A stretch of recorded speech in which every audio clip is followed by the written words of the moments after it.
Bonsoir à tous, bonsoir Jérôme. Bonsoir. Nous retrouvons ce soir sur un atelier, enfin un webinaire et un atelier au format un petit peu particulier. Une nouveauté, donc 45 minutes de webinaire pour ce mercredi, qui sera suivi ensuite d'un atelier à nouveau pendant 45 minutes pour les membres abonnés. Donc merci à tous de votre présence. Notre sujet pour ce soir, c'est le lancement, dans le cadre du lancement du kit accompagnement des personnels de Manageduc. Comment est-ce que voilà, on peut croiser nos regards avec Jérôme sur la question des ressources humaines, de l'accompagnement des personnels. Voilà, essayer d'enrichir notre vision éducation nationale d'une vision extérieure. Manageduc, donc c'est une source d'inspiration des pairs par les pairs. Donc l'idée, c'est vraiment de mutualiser nos pratiques, d'échanger nos outils, nos expériences et de se soutenir mutuellement dans notre beau métier de chef d'établissement ou d'inspecteur. Donc voilà, moi je suis principale de collège dans l'Essonne, on se connaît un petit peu pour certains, et ravie de vous retrouver ce soir et je te passe la parole, Jérôme. Merci Caroline.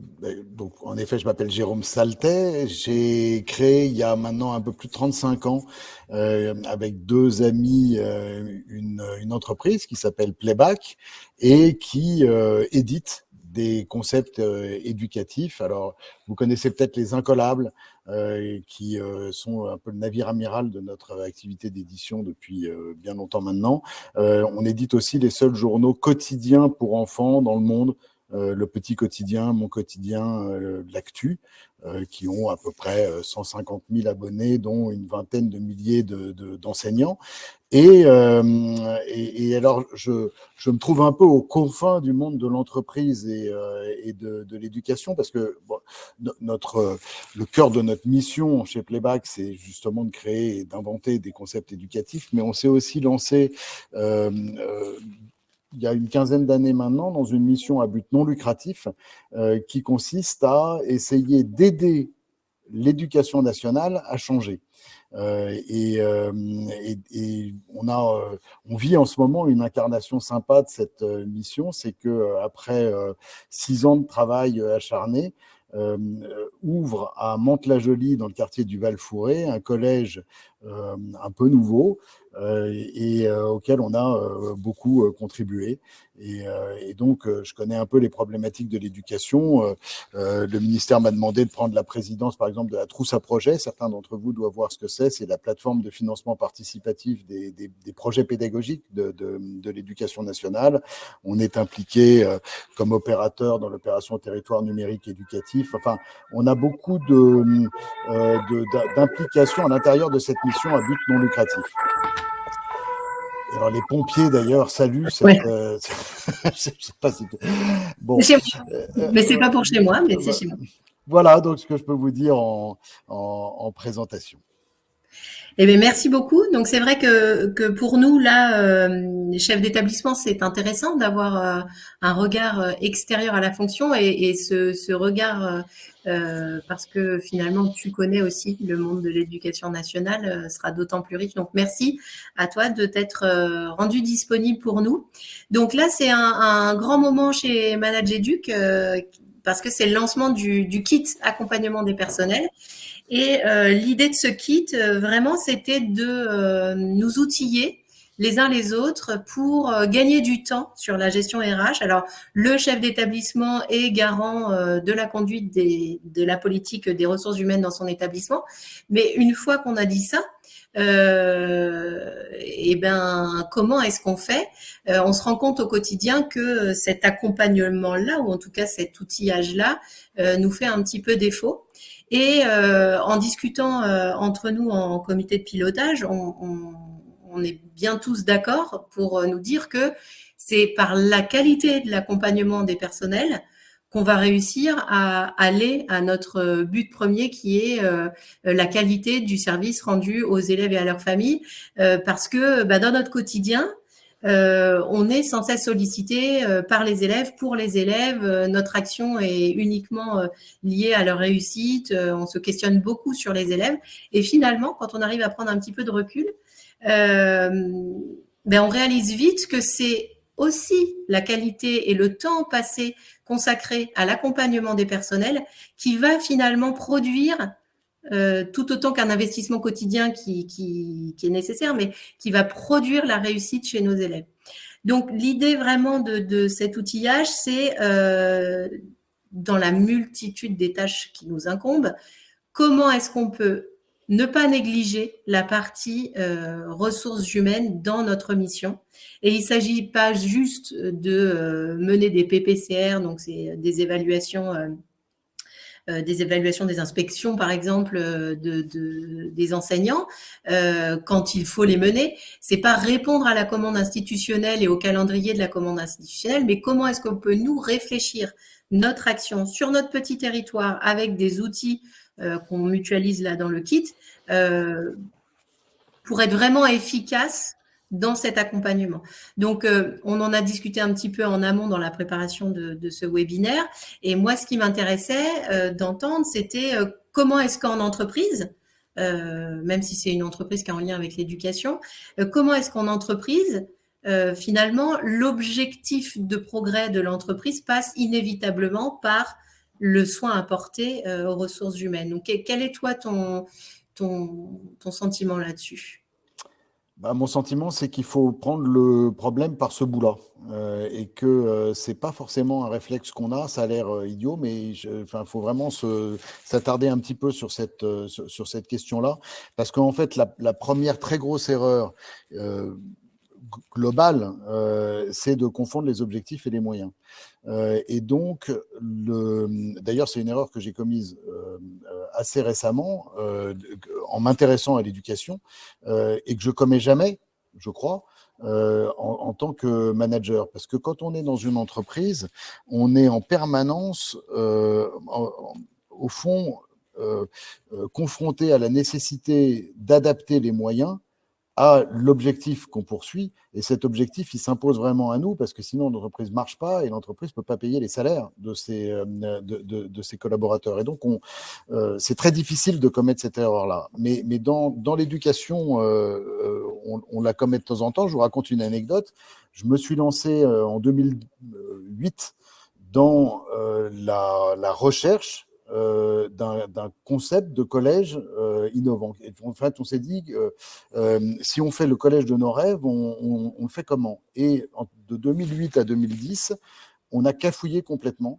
Alors qu'on y mettait une grosse énergie, qu'on rencontrait plein de gens, bon, jusqu'au moment où je me suis rendu compte, je vous épargne le comment, mais jusqu'au moment où je m'étais rendu compte que tout ce travail, toute cette énergie qu'on mettait n'était pas sous la bannière d'un objectif explicite. Et donc, on s'intéressait à la formation des profs, au mobilier, aux locaux, au numérique, à l'emploi du temps. Mais tout ça, c'est des moyens. Et quel est l'objectif qu'on poursuit? Et à partir du moment où on a identifié une phrase d'objectif, en l'occurrence, on a dit il s'agit de former des citoyens autonomes, responsables, entreprenants et heureux. Oui, je me le rappelle bien. Ça ne veut pas dire que c'est ça l'objectif de tout le monde, mais c'est celui que nous, on a fixé à ce moment-là, et ben, tout le reste a découlé d'une manière totalement naturelle. Et en réalité, il faut absolument embarquer tout le monde derrière cette bannière explicite, de telle sorte que ensuite on ne fasse pas cette confusion entre les objectifs et les moyens. Je vais dire un très gros mot, mais par exemple, le programme scolaire, c'est un moyen. Et donc, je pense qu'il n'y a pas de possibilité de créer un esprit d'équipe mobilisé derrière un objectif si on n'a pas explicité cet objectif et si on ne fait pas en permanence la différence entre les objectifs et les moyens. Et du coup, moi, ça me permet de faire un parallèle quand même par rapport à notre vie en établissement. Je suis réceptive à ce que tu dis hein, quand tu dis qu'il ne faut pas voilà, confondre objectif et moyen et puis se fixer une ligne directrice générale parce que c'est un petit peu ce qu'on fait finalement quand on arrive dans un établissement. On établit un diagnostic. on voit un petit peu là où se situe l'établissement dans l'échelle qui est en lien avec son type ou son département. Et puis, on voit assez rapidement là où peuvent être les axes de progrès. Et finalement, on se rend vite compte que c'est en organisant le travail collectif, en s'attachant à organiser le travail collectif, qu'on va réussir à faire progresser. Mais organiser le travail collectif, c'est aussi faire partager un diagnostic, que ce diagnostic soit commun, en tout cas issu des différents regards. Et c'est ça aussi, s'intéresser aux ressources humaines, c'est s'intéresser à ce que chacun peut faire comme diagnostic quand il est, enfin, de son propre établissement. Et ça, pareil, ça paraît un petit peu bête de le dire, mais finalement, on se rend compte qu'on est un certain nombre d'adultes autour des enfants. Et finalement, est-ce qu'on se questionne à un moment donné, est-ce qu'on a le même objectif? Quel est notre objectif commun? Et je ne crois pas qu'on soit tous en capacité, quand on démarre l'année, à nous dire, bah tiens, en fait, est-ce qu'on est bien tous au clair sur notre objectif commun, quel qu'il soit, et tu le dis, là, votre objectif était celui que tu nous as cité, mais ça, c'est en fonction des établissements, un objectif complètement peut être complètement différent. Oui. Et ce qui va être intéressant, c'est comment est-ce que nous, en tant que chef d'établissement, on n'est pas là dans l'élaboration tout seul de notre diagnostic, mais on va s'inspirer de ce que chaque adulte compétent va faire comme lecture de son établissement, va faire comme proposition pour faire évoluer son établissement. Comment est-ce que nous, on va orchestrer tout ça finalement? Et ça, c'est vraiment, je pense, la beauté de notre métier. Mais c'est très difficile à faire. Quand on arrive en rentrée, on a un certain nombre de tâches, de procédures, d'enquêtes à répondre, des choses très cadrées qui viennent d'en haut, finalement. Et puis, on doit répondre à des commandes.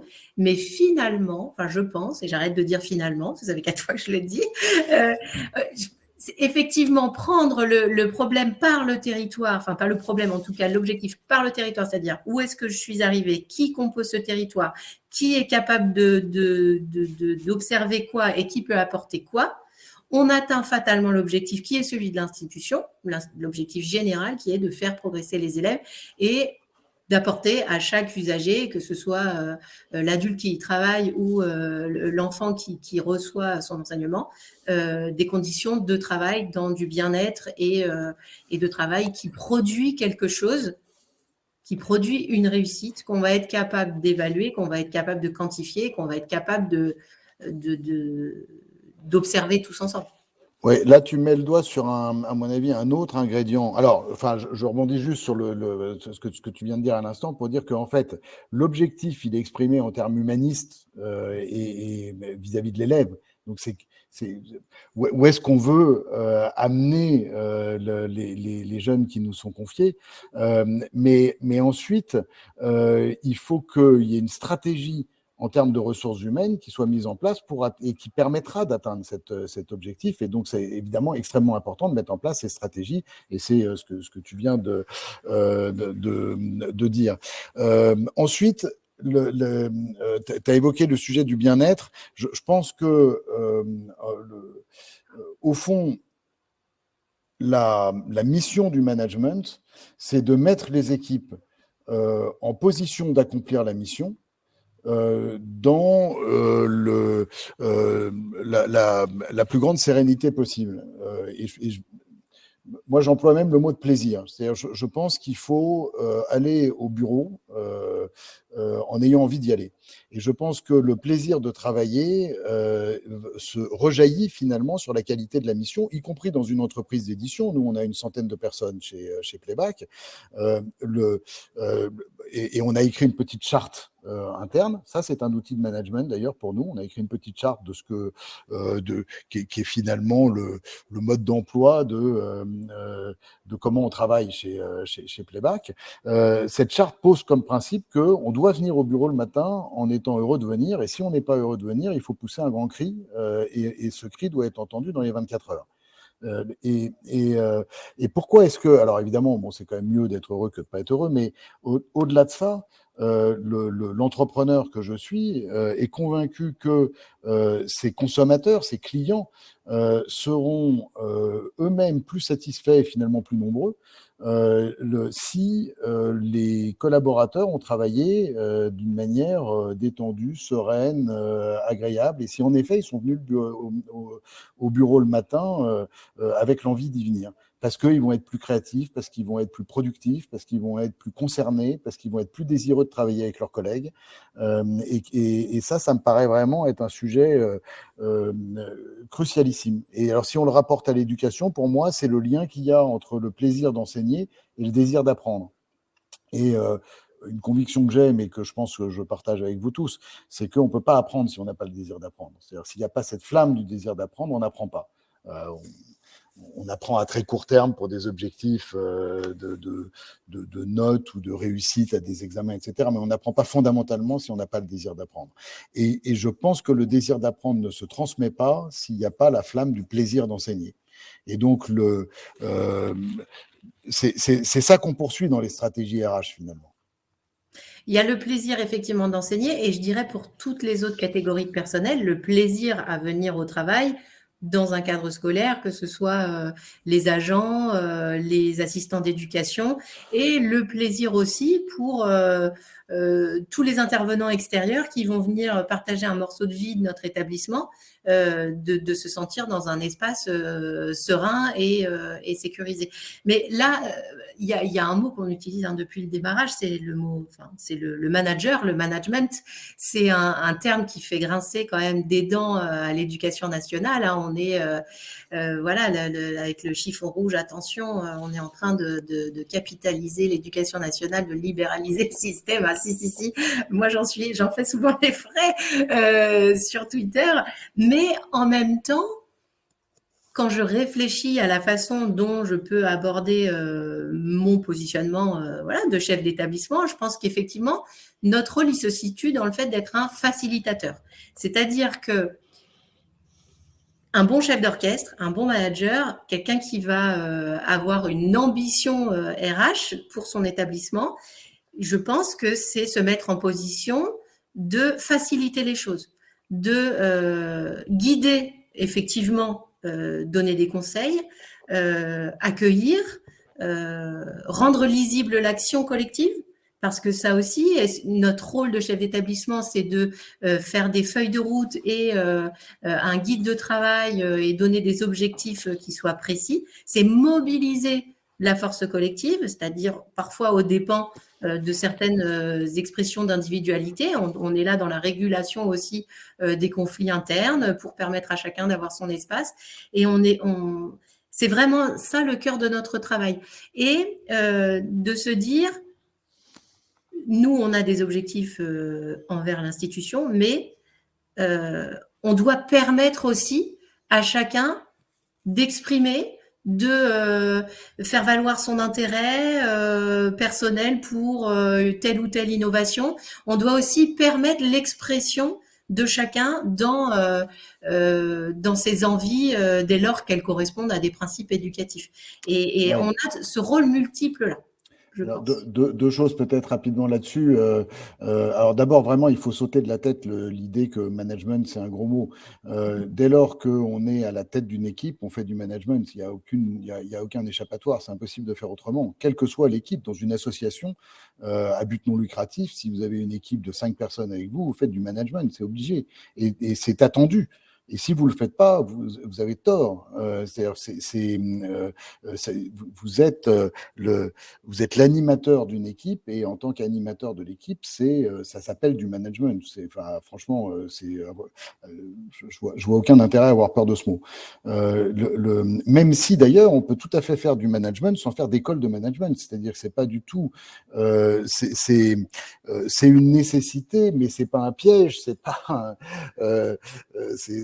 comment dire, c'est pas une invention sociale destinée à faire souffrir. C'est le contraire. C'est au contraire prendre la vraie dimension de son rôle. Et j'espère que j'espère que tout le monde est convaincu de ça. Et l'autre chose, alors vraiment qui est très important dans ce que tu viens de dire, c'est que je pense qu'il y a vraiment deux grands styles de management. Il y a le management du contrôle et le management de la facilitation. Alors parfois, on fait un peu des deux. Hein.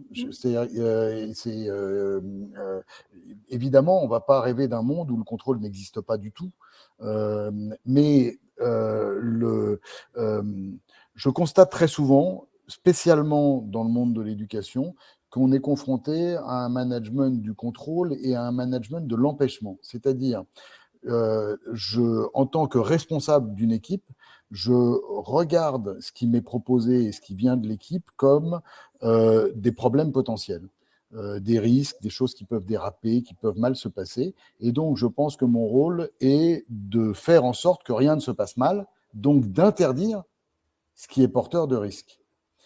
Et on peut comprendre cette idée-là, mais elle mène à une espèce de sclérose généralisée où tout le monde a peur de tout. Et nous, les premiers. Hein. Oui. Et d'ailleurs, vous êtes parfois en réception de ce genre de mécanisme de la part de vos hiérarchies, et vous êtes parfois en expression de ces mécanismes vis-à-vis des équipes que vous animez. Et quand je dis vous, c'est vrai de moi. Avec mes équipes. Et l'autre style, c'est le style qui permet, c'est le style qui autorise et qui est évidemment plus porteur. C'est-à-dire qu'en fait, si on sécurise les équipes et qu'on leur dit allez-y, n'ayez pas peur de vous tromper, en fait, si on leur dit la même chose que ce qu'on dit aux jeunes, hein, on n'apprend pas si on ne fait pas d'erreur. Donc, aimez vos erreurs sous prétexte, enfin sous réserve évidemment de les travailler et de pas les commettre à l'infini, mais aimez vos erreurs. Et ben, il faut être capable de dire ça à nos équipes aussi. Allez-y. Et moi, je suis là pour faire en sorte que vos erreurs ne soient pas graves, pour vous aider à pas les reproduire, pour les assumer vis-à-vis de l'extérieur si c'est nécessaire, etc. Mais donc, allez-y. Allez-y, lancez-vous, créez, innovez, changez.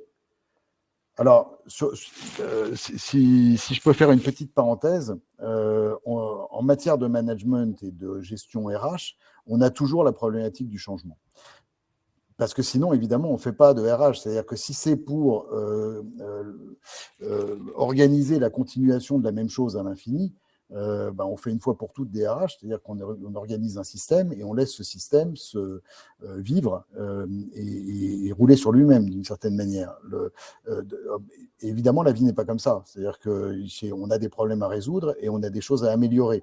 Et par rapport à la mission qu'on s'est fixée, on veut aller vers l'amélioration. Alors, c'est très vrai dans l'éducation où on sait que tout ne marche pas comme on le voudrait et qu'on ne fait pas avec les jeunes tout ce qu'on voudrait faire. Loin de là. Bon. Donc, il faut changer. Et changer, évidemment, on a peur. Moi, j'ai déménagé il n'y a pas longtemps, c'était la panique. Et c'était la panique de toute la famille. Donc, on a peur du changement et c'est une peur naturelle. Le rôle du leader d'équipe, c'est finalement d'encaisser cette peur pour soi-même et de faire en sorte que toute l'équipe embrasse le changement avec envie, en tout cas. Peut-être pas avec sérénité, parce que de toute façon, on aura toujours peur du changement, mais en tout cas avec envie d'y aller. Et donc, poser cette problématique du changement, c'est, je pense en tout cas que ça mérite une vraie réflexion. Ça mérite parfois d'ailleurs de faire appel à des gens de l'extérieur. C'est-à-dire, il ne faut pas hésiter à s'enrichir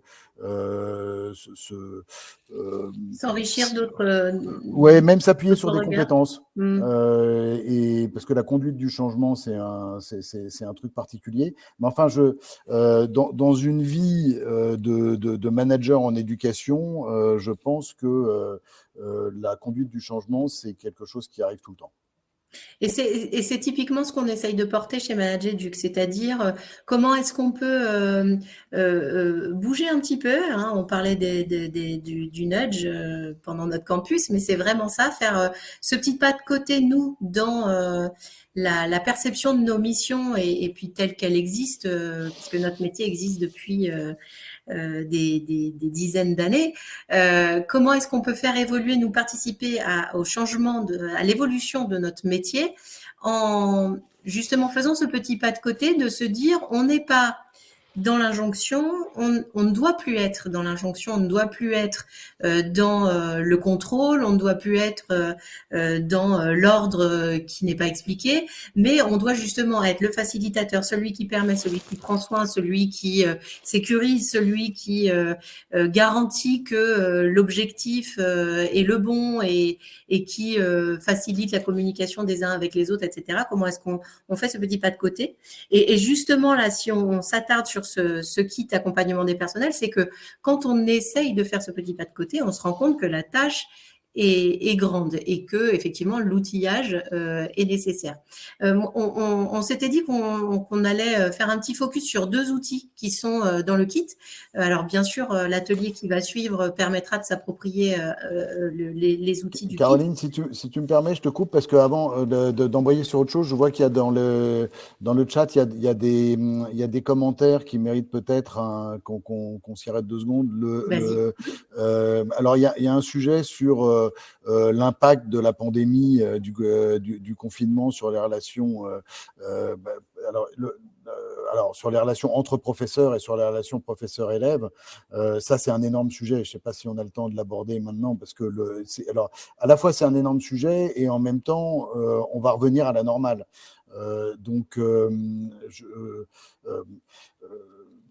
Et alors moi j'ai beaucoup de choses à dire là-dessus parce que une part de ça passe par les outils numériques puisqu'évidemment ce qui ne s'est pas fait en présentiel c'est fait à distance et on est pas mal impliqué, je vous l'ai dit, dans le territoire numérique éducatif.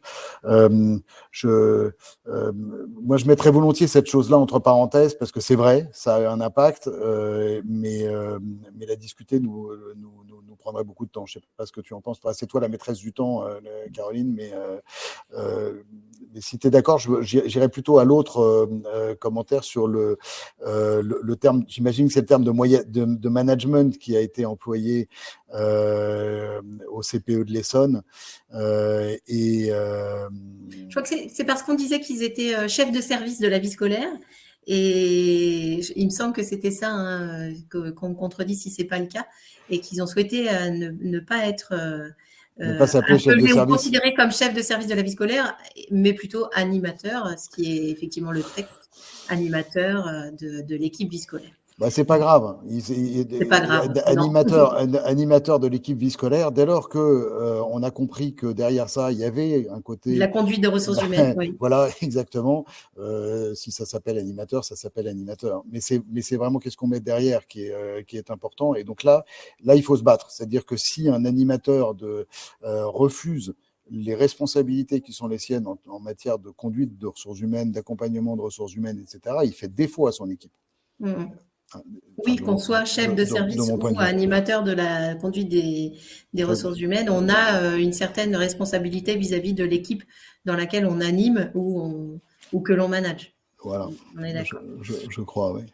Et du coup, donc l'idée là d'aller ponctionner 2 outils, on s'est mis d'accord sur ces 2 outils, c'est aussi de se dire, parce que ça je crois que je ne l'ai pas dit, c'est que notre rôle, il va être aussi important dans rendre lisibles les actions. C'est-à-dire que s'occuper des ressources humaines, c'est pas plusieurs one-shots.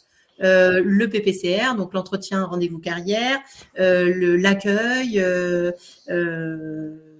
et puis la résolution de conflits. En fait, c'est-à-dire que je pense que nous, notre rôle, il est vraiment dans l'orchestration, c'est-à-dire même jusqu'à définir la mélodie, c'est-à-dire vous allez arriver dans cet établissement, on a une politique d'accueil qui est ficelée et à laquelle tout le monde aura le droit, c'est-à-dire que vous aurez ce temps d'accueil parce qu'on y tient et que même si ça nous prend du temps à la rentrée et qu'on a tous la tête sous l'eau, on sait que c'est essentiel et vous aurez droit à cet accueil parce que vous viendrez dire aussi ce que vous êtes et ce que vous apportez à votre nouveau territoire. Et puis, c'est aussi fixer des objectifs. On en a parlé quand on a préparé ensemble ce webinaire, c'est de se dire le chef d'établissement, dans ce petit pas de côté qu'on aimerait qu'il fasse, c'est pas lui qui décide de tout. C'est pas possible, quelqu'un qui décide de tout. Tu me diras le contraire, si en entreprise c'est possible, mais c'est pas possible quelqu'un qui décide de tout, surtout quand on est autant d'adultes et qu'on a tous conscience du diagnostic de notre territoire et de son objectif. À un moment donné, tout le monde doit se sentir compétent et tout le monde doit l'être et tout le monde l'est pour prendre la bonne décision pour le groupe. Et c'est vrai que quand on démarre dans la fonction, on est souvent assailli et interpellé de se dire, mais en fait, on me demande, c'est-à-dire que je suis la dernière personne, je suis la personne qui doit résoudre les problèmes de tout le monde. C'est-à-dire, Ouais. ah bah là, ça va pas, ah bah là, ça va pas, et puis là, il y a un problème là, bonjour, je viens vous voir, là, il y a un gros problème, où il y a plein d'élèves dans les couloirs, où en fonction des saisons, les problèmes sont récurrents dans tous les établissements, et c'est nous qu'on vient voir. C'est-à-dire que, et moi, je sais que c'est quelque chose qui m'a vraiment surprise quand j'ai pris, et pourtant j'étais adjointe avant, je n'avais jamais eu cette perception-là, et de me dire, mais en fait, ok. Et donc, alors, ça vient en que partie. me proposez-vous? Voilà, Et alors ça, exactement. ouais. Et en fait, alors, je m'inscris un peu en faux contre un truc que tu as dit tout à l'heure. Tu as dit en entreprise, c'est pas possible qu'un manager décide de tout. En réalité, il y a des gens dont c'est la façon de faire. Et donc, en fait, ils installent leurs collaboratrices et leurs collaborateurs dans le mode de fonctionnement que tu décris. C'est-à-dire, puisque je décide de tout, alors c'est pas la peine que chacun prenne ou essaye de prendre une forme d'autonomie, puisque de toute façon, ils seront à un moment ou à un autre confrontés à la toise de la décision de leur patron ou de leur patronne. Et donc ça, c'est un style qui existe. Évidemment, je Mais pense du que coup, on c'est pas du tout. déresponsabilise. Totalement, exactement. Donc alors nous, dans notre charte, on a écrit la première des valeurs, c'est l'autonomie. Alors l'autonomie, on pourrait passer du temps sur ce que c'est que l'autonomie et comment est-ce qu'on l'implante dans une équipe. L'autonomie, c'est ce qu'il faut avoir en tête pour moi, en tout cas, et dans ce que je dis dans l'entreprise, c'est que c'est pas l'indépendance, et ça se distingue de l'indépendance par le fait que la mission n'est pas auto-déclarée par la personne qui la reçoit. Donc, on est tous sous une mission qui s'impose à nous. Et donc, on n'est pas indépendant.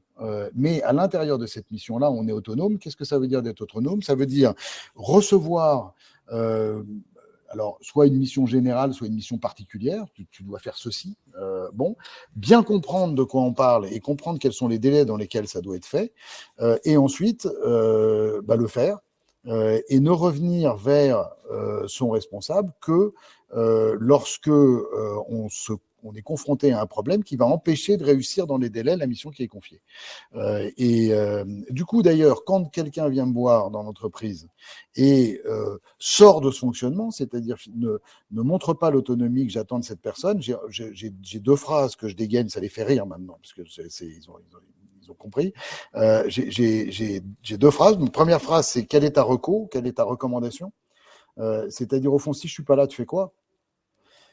Et ce qui veut dire aussi, c'est pas la peine de me déposer ton problème sur les pieds avant d'avoir réfléchi à comment tu voulais le résoudre, toi. Mais ça veut pas dire non plus, ne viens pas me voir. Donc viens me voir, on va en discuter, mais ça va partir de ta recommandation. Ça me paraît assez sain de mettre et en tout cas un chemin vers l'autonomie. Et alors la deuxième chose, c'est quand je crois qu'au fond la personne n'aurait pas dû venir me voir, c'est-à-dire que c'était un sujet qu'elle devait traiter toute seule, je dis fais ce que tu crois bien. C'est la même chose que tu n'aurais pas dû venir me voir, mais je ne veux pas dire ça parce qu'au fond, je pense qu'il faut encourager un dialogue simple, direct, facile, où on n'a pas peur d'aller voir son responsable. Et puis, ça signifie la confiance aussi. C'est-à-dire que ça rassure une personne éventuellement qui n'a pas confiance en elle et qui n'ose pas et qui, voilà, par cette simple phrase, elle se sent rassurée. Voilà, mais fais ce que tu crois bien, c'est assez puissant. Et surtout, à ce moment-là, il ne faut pas laisser la personne décrire ce qu'elle croit bien. Hein, c'est parce qu'on ne veut pas être mis dans la position d'arbitrer. C'est fais ce que tu crois bien. Et donc, vas-y. Et J'ai pas à savoir. C'est ton sujet, c'est pas le mien. Enfin, en tout cas, peut-être plus simplement, le sujet de la mise en autonomie, la vraie mise en autonomie, c'est pour moi un des piliers d'une gestion de ressources humaines qui tient la route. C'est ça. Et ça, c'est quelque chose qu'on a parfois des difficultés à faire, c'est-à-dire ne pas apporter la solution sur le plateau. Et pour ma part, je trouve que c'est vampirisant, en fait, d'avoir l'ambition de résoudre les problèmes de tout le monde. Alors, ça peut être, je dirais, flatteur pour l'ego, de se dire, je suis la seule personne qui pourra trancher ce problème ou trouver une solution à ce problème. Mais finalement, ça n'a pas de sens. Et je sais que, voilà, moi, j'ai pu bousculer des équipes en disant, oui, et donc, qu'est-ce que vous me proposez, Voilà. selon vous? Qu'est-ce qu'il faudrait C'est faire? en lien assez direct avec l'autre problématique de tout à l'heure qui était le contrôle ou la facilitation. Ouais. Souvent, le contrôleur va aussi être celui qui va décider de tout et va faire du micromanagement. Le facilitateur va dire fais ce que tu crois bien. Et c'est vrai qu'au démarrage, moi, l'équipe dans laquelle je suis là, elle me disait, bah, c'est pas à nous de trouver la solution. C'est pas notre travail, c'est le vôtre. Donc, on réexplique bien quel est son travail au final. Et puis maintenant, on en rit, hein, sixième rentrée, on se dit, bah, vous allez encore nous demander ce que vous nous proposez de faire et c'est nous qui allons bosser. Donc, oui, on a tous des problèmes. Collectivement, on va apporter sa pierre à l'édifice, mais la décision, elle sera collective. Et puis, si ça se trouve, elle aura beau être collective, ce sera pas une bonne décision. Mais on se donnera les moyens de vérifier si c'était une bonne ou une pas bonne décision. Et c'est ça aussi qui est important, c'est toujours, nous, dans notre rôle de manager, c'est vraiment de fixer effectivement le calendrier de l'action, l'objectif à atteindre, et aussi l'évaluation de cette action, et de mettre tout le monde dans ce schéma d'évaluation de l'action. C'est-à-dire, comme un enseignant va vérifier au bout de 4 à 5 séances une évaluation, vérifier que le contenu est acquis et puis que ça a produit de la réussite, et puis si c'est pas le cas et que la majorité de la classe est en dessous de 10 pour ceux qui notent en notes et puis de la compétence acquise pour les compétences, et ben dans ces cas-là, qu'est-ce qu'on fait? Comment on réajuste? Comment est-ce qu'on reprend pour que ce soit finalement acquis? Ben, en fait, ça nous paraît compliqué comme ça au premier abord, mais un enseignant doit être capable, et tu le disais tout à l'heure, de se mettre dans la position dans laquelle il met l'élève, c'est-à-dire comment j'apprends de mes erreurs, comment je sais si j'ai fait des erreurs et comment je réajuste. On travaille avec des cadres. Moi, souvent aussi, ce que je leur dis, c'est vous êtes des cadres. Je dois pouvoir compter sur votre capacité de réflexion. Et finalement, on se rend compte que notre système tel qu'il fonctionne, on infantilise les adultes qui y travaillent. Et parce que justement, on n'est pas dans permettre l'expression des potentiels, faire réfléchir collectivement. On est chacun cloisonné dans on en parlait là, cloisonné dans sa petite boîte œuf. Voilà. Et en fait, travailler ensemble, réfléchir ensemble, décider ensemble et progresser ensemble, c'est toute la beauté de notre métier et c'est quelque chose qui Oui, je suis assez sensible à je suis assez sensible à cette idée, alors qui est assez naturelle en entreprise souvent quand même, et moins, je pense, dans les établissements, qui est l'idée du décloisonnement. Je pense que plus on arrive à faire sortir chacun de son silo, mieux on se porte. Ça nécessite de créer des équipes, en effet, et donc un fonctionnement d'équipe. Un fonctionnement d'équipe, ça va avec des outils, c'est-à-dire qu'il par exemple, il faut savoir comment on tient une réunion, et il faut se lancer dans dans ce genre de détails sur le fonctionnement. Mais l'idée étant que c'est l'équipe qui est au service de l'objectif dont on parlait au début. Et si l'équipe ne s'est pas constituée, l'objectif ne sera pas atteint, puisque chacun dans son coin ne peut pas atteindre tout seul l'objectif. Bon, et ça, c'est dans aucune organisation, et surtout pas dans l'éducation nationale. Si on dit l'objectif, c'est de former des citoyens heureux, vous voyez bien que le prof d'histoire de 5e peut absolument pas atteindre tout seul cet objectif. L'AED dans son coin de cours peut pas le faire. Donc il faut créer cette équipe. D'ailleurs, cette équipe, de mon point de vue, qui est l'équipe éducative et pas seulement l'équipe pédagogique, Je crois que tu l'as dit tout à l'heure, Caroline, mais un peu au passage, mais c'est un concept assez fort. Je pense que le personnel de la cantine fait partie de l'équipe éducative. Je pense que le concierge est un élément central de l'équipe éducative. Et donc, il faut essayer de créer l'équipe de tous les adultes de l'établissement, faire en sorte que tout le monde comprenne bien l'objectif qu'on poursuit, et ensuite, en effet, évaluer toutes les pratiques, mais à l'aune de cet objectif, c'est-à-dire, est-ce que ce que nous sommes en train de faire ensemble permet ou ne permet pas d'atteindre l'objectif? Si ça ne permet pas, on le change, mais on le change de manière totalement sereine. Parce qu'en réalité, on voit bien que c'est un moyen qui permet d'atteindre l'objectif. Si ça permet d'atteindre, on continue. Si ça permet, mais attention, on a fait une erreur, et on adapte, on ajuste, on corrige. Et notre rôle, il est là aussi de dire, c'est pas grave, on essaye. On va être en train collectivement de réfléchir. Là, attendez, on a mis tous les dédoublements sur nos moyens horaires en classe de 3e. Est-ce que c'est pertinent? Oui, effectivement, il faut les préparer au DNB, mais alors est-ce que c'est vraiment pertinent? On va essayer autre chose. Le collectif décide qu'on essaye autre chose, on met le paquet sur... mais tu vois, Caroline, pardon, je te coupe, mais parce que c'est une très bonne illustration. C'est-à-dire, est-ce que c'est pertinent? La réponse est très différente si... En réalité, il n'y a pas un objectif explicite. Et à ce moment-là, on peut penser que l'objectif, c'est la note au DNB. Et donc, le mécanisme dont tu parles, que je ne connais pas, il est pertinent ou pas pertinent en fonction de cet objectif-là, la note du DNB, la mention, pas la mention, le nombre de gens qui l'ont, etc. Mais si on a explicité un objectif humaniste pour les élèves, à ce moment-là, ce n'est pas ça l'objectif. Ça, c'est une stratégie sur le chemin de l'objectif. Et donc, le critère est un autre critère. Et du coup, l'analyse qu'on va faire est une autre analyse. Point très important, et je vois qu'il ne faut pas que je sois trop bavard, mais point très important à mon avis, que vous connaissez mieux que moi, mais c'est l'éducation, c'est le domaine du temps long. Or, les changements dans une équipe sont souvent attendus à réaction rapide. Et notamment, comme on a peur du changement, le premier écueil sur le chemin du changement est souvent provoque la tentation du retour en arrière à la situation dans laquelle on était confortable, même si on savait que cette situation n'était pas de nature à atteindre l'objectif. Bon. Et donc, il faut bien créer une ambiance dans laquelle on avance calmement vers l'objectif, en acceptant les erreurs, les choses qui ne se passent pas bien, les moments de retour en arrière, les crises même. Car parfois, il y a des crises.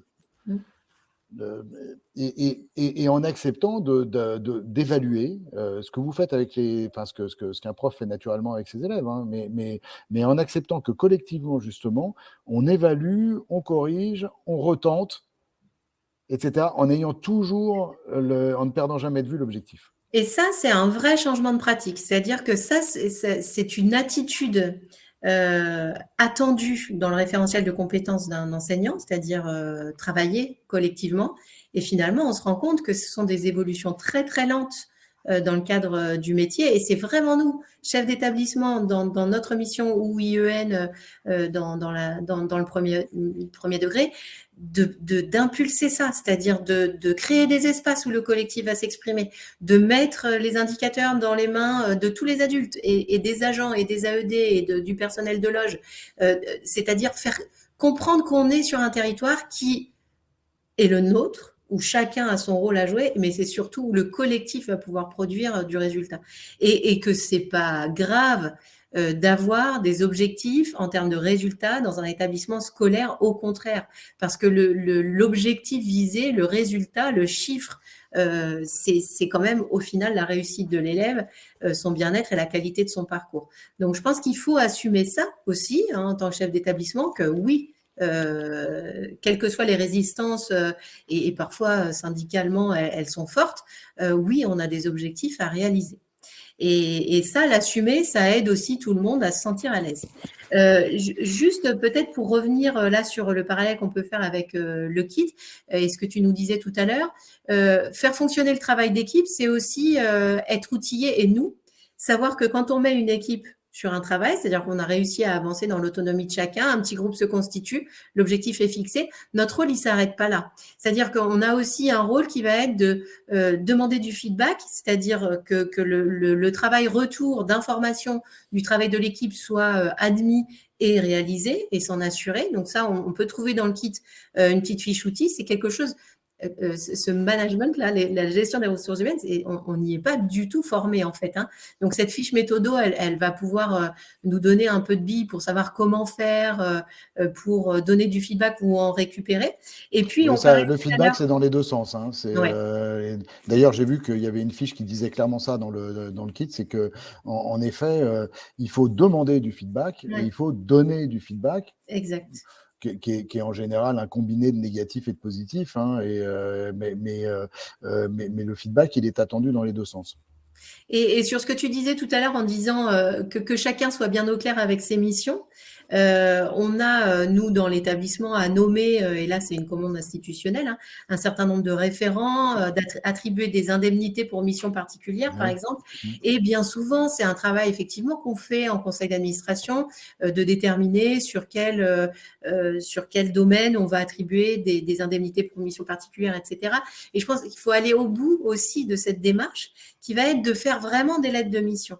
Et pour l'avoir fait, et je l'ai appris d'un autre chef d'établissement, hein, c'est comme ça qu'on fonctionne, et ben en fait, on se rend compte que prendre le temps d'expliquer la mission, de critérier voilà, les attendus de cette mission, de demander à la fin de cette mission un retour d'expérience à l'année, c'est essentiel. C'est du temps qu'il faut prendre parce qu'il va nous faire gagner du temps au bout du compte, parce que tous ces retours de mission, toutes ces missions explicites où l'agent va être sécurisé et puis se dire, bah, tiens, je fais mon retour bilan de mission annuel, va nourrir aussi le rapport annuel du chef d'établissement. C'est-à-dire que le chef d'établissement, il doit produire un rapport pédagogique annuel. C'est pas tout seul qui produit ce rapport pédagogique annuel. Bien sûr, la lecture des indicateurs, c'est un travail qui va être assez solitaire, mais ça reste quelque chose de technique. Mais tout ce qui va nourrir l'activité pédagogique de l'établissement, c'est à nous de le cadrer. C'est-à-dire ce qu'on veut trouver dans notre rapport annuel, c'est à nous de l'impulser, c'est à nous de le guider. Il y a Et une, cette mission, par exemple, c'est un outil du kit, c'est un bon moyen pour enrichir notre bilan annuel.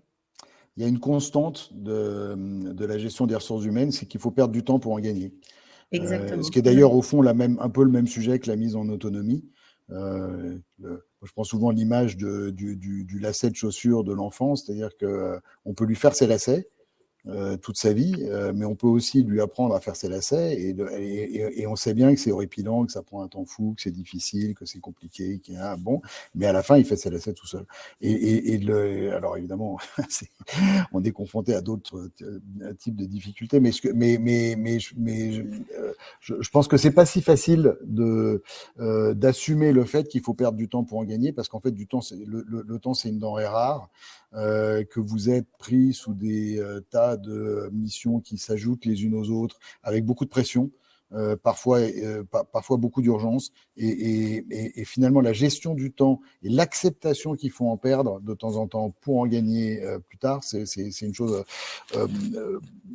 pas si facile que ça à faire et très importante, avec une sorte de croisement permanent entre ce qui est urgent et moins urgent, et ce qui est important et moins important.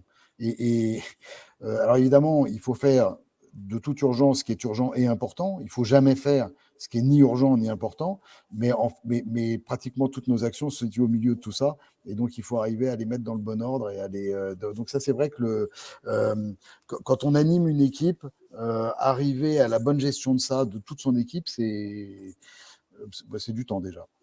Et c'est pour ça qu'on s'est dit que ça pouvait être bien d'être outillé. Parce que finalement, dans cette gestion de l'urgence, alors non seulement on gère de l'urgence parce qu'on a de l'humain, donc fatalement, ça génère de l'urgence, mais on est aussi souvent dans nos missions, hein, on peut se le dire, à devoir réaliser le travail des autres. C'est-à-dire qu'il faut que ça tourne et si on n'a pas de secrétariat, on fait le secrétariat. Si on n'a pas, et là moi c'est le cas actuellement, d'agents à la loge, on fait le travail à la loge, on récupère le standard. Voilà, on est aussi souvent dans notre système tel qu'il fonctionne. Obligé d'aller colmater les brèches à droite et à gauche.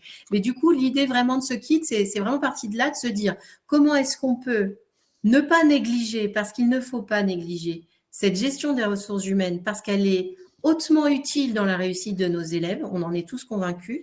Comment ne pas négliger cette gestion des ressources humaines-là, en étant outillé. Parce que ce qui va nous faire perdre du temps aussi, c'est de se dire, oh là là, mais comment est-ce que je vais contrôler les horaires de mes secrétaires? Comment est-ce que je vais... Voilà. Et donc, l'idée, c'était vraiment d'apporter cette aide-là technique, cette réflexion à tous, et puis de se dire ce qu'on met régulièrement de côté parce que c'est ce qui nous semble le moins prioritaire, finalement, comment le remettre sur le devant de nos activités pour en bénéficier, pour avoir peut-être moins d'urgence à traiter, justement.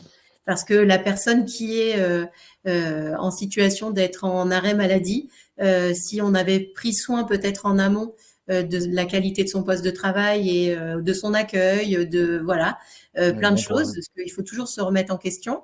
Peut-être que je ne serais pas aujourd'hui à prendre son travail et au détriment du mien. Donc voilà, je pense que ça fait une belle conclusion.